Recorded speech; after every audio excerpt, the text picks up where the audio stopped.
All right, welcome back. So this is basically episode 1. It's meant to be a companion video with the intro that I just shot. As you can tell, looks like I'm dressed the same way. And I wanted to talk about my experience in my life with consoles.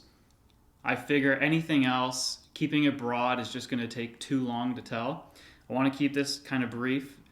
And even then, consoles, there's too many to count. So I'm going to keep it limited to Nintendo consoles. Now, I've been gaming for as long as I can remember. And one of my earliest memories, it's actually really vivid. It was my 3rd birthday. And I remember I'm running around the basement at the old place that my parents had. I'm running around the basement and I'm screaming out, "I'm free! I'm free! I'm free!" Well, I wasn't saying that I was liberated from anything. I just didn't know how to pronounce 3. And there happened to be a couple of family friends there, a little bit older than us. By us, I mean me, at the time, 3 years old, and my brother is 6 years old. Now, actually, they were between our ages. So they're over there, and one of them corrects me and says, "It's 3.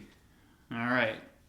So on that day, what happened? Well, my brother and I loved playing Final Fantasy 1 together. And we weren't very good at the game. We didn't know how to get that far. But I remember we had a paper world map. And we would open that up so we could at least always get to the first cave.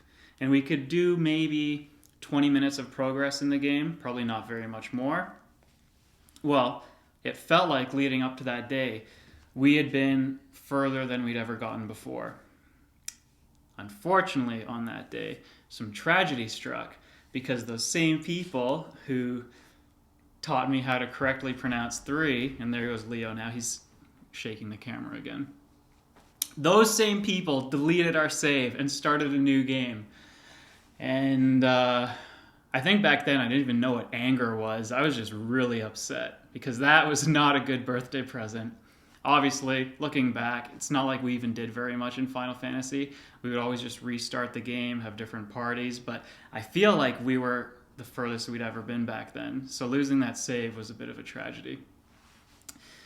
But there's so many good memories with the NES.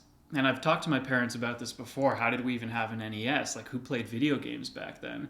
Well, my parents got it.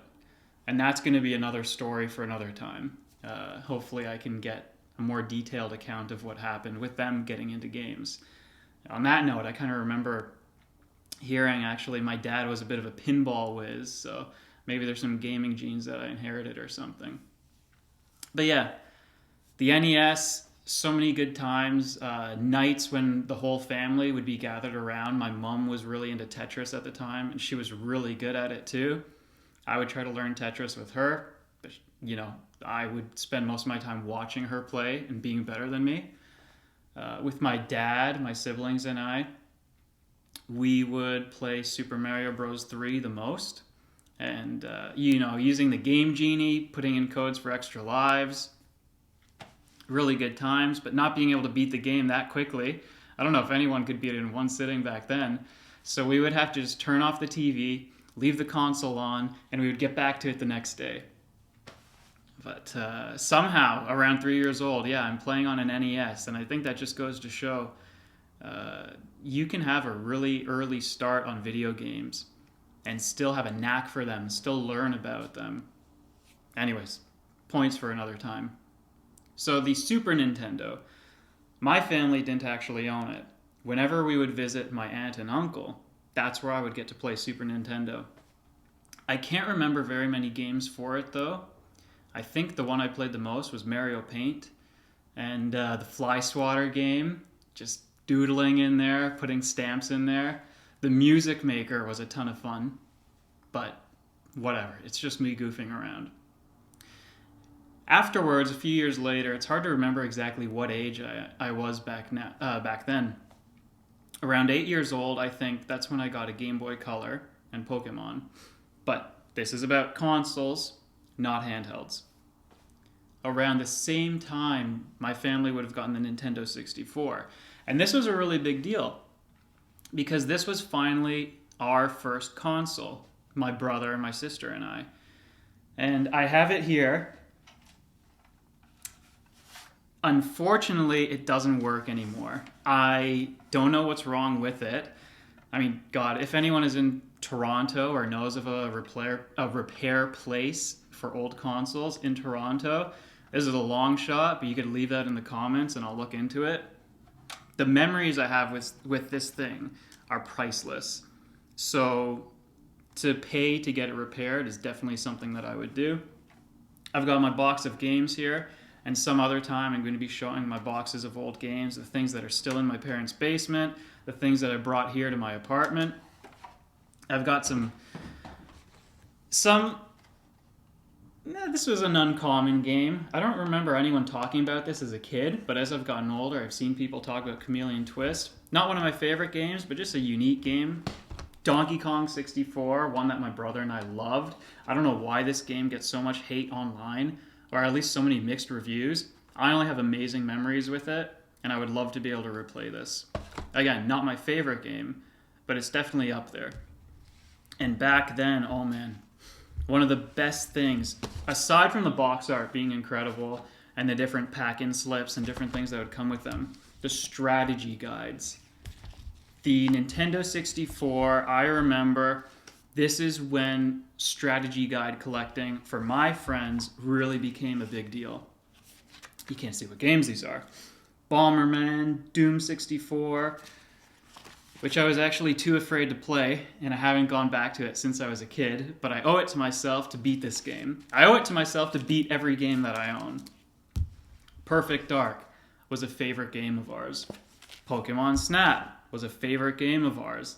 My brother, my sister, and I, all of us loved this.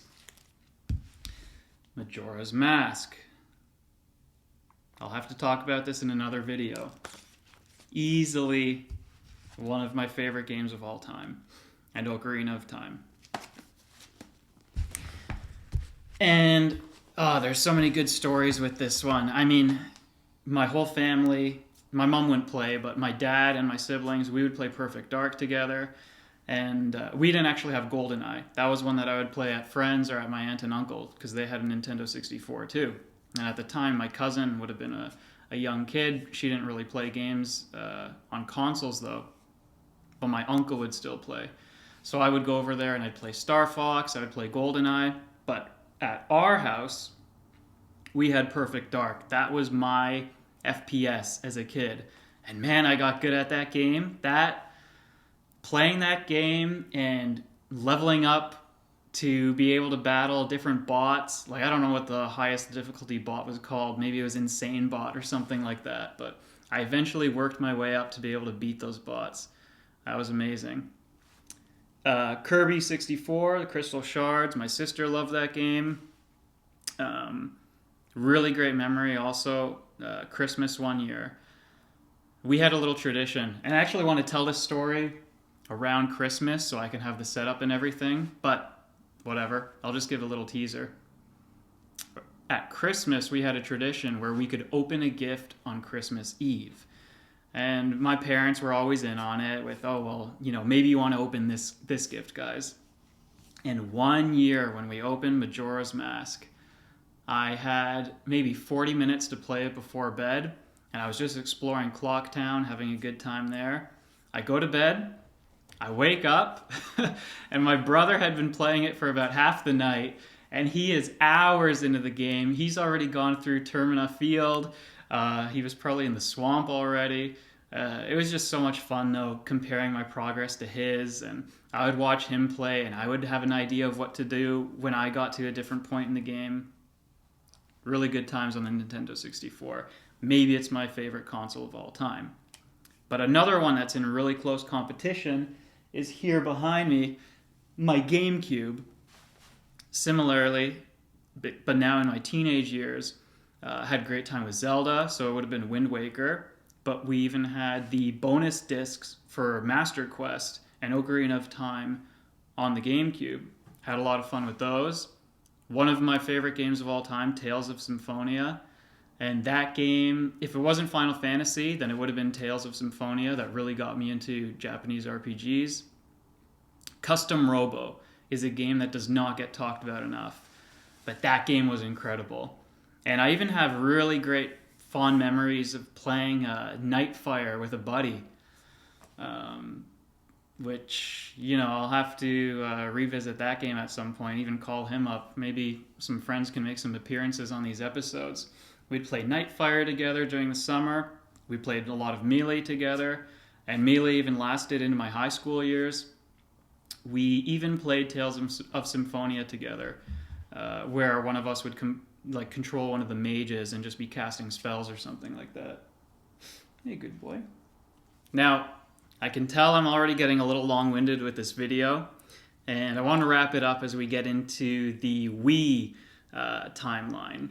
So, I think by this point, let me just get a little more comfortable now that Leo's over here.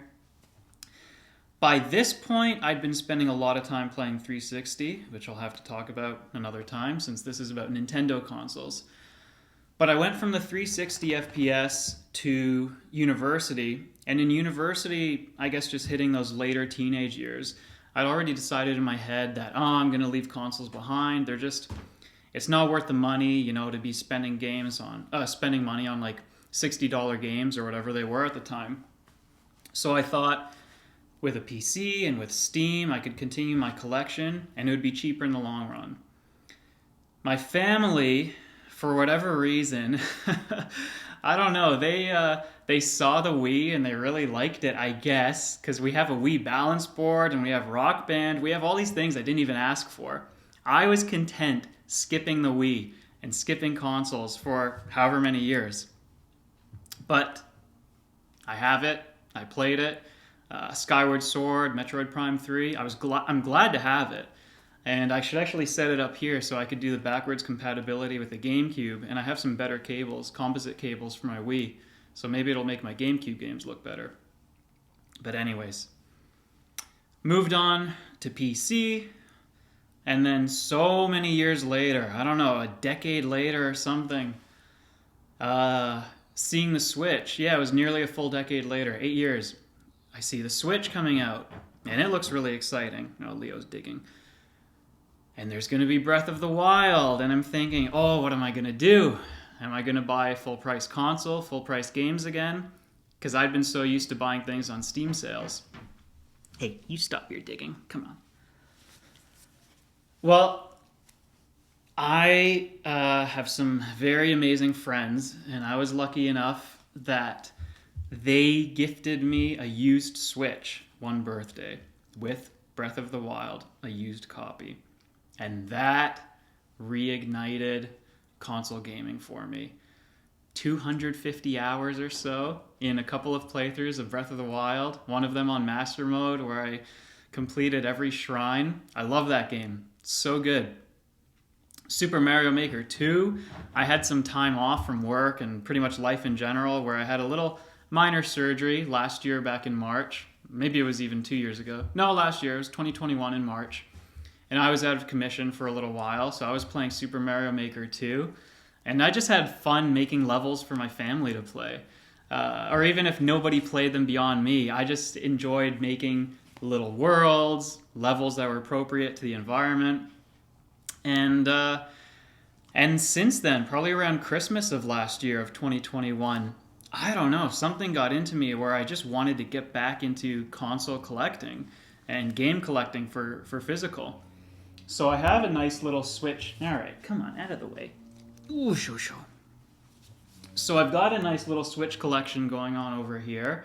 I'm really enjoying being back to console gaming, getting comfortable on the sofa, holding the controller in my hand, which you could do on PC, but it's just different with a sofa and a TV. Pokemon Sword is the one being shown because that's the game that I'm currently playing. And yeah, I guess it just feels good to be back. That's a little bit of my life with Nintendo consoles. Maybe there will be a part 2, getting into more detail in the future. At the very least, I would love to talk about the Nintendo 64 in more detail at some point. So I hope you guys enjoyed. Hope you enjoyed listening, and I hope you will tune into future videos. Thank you.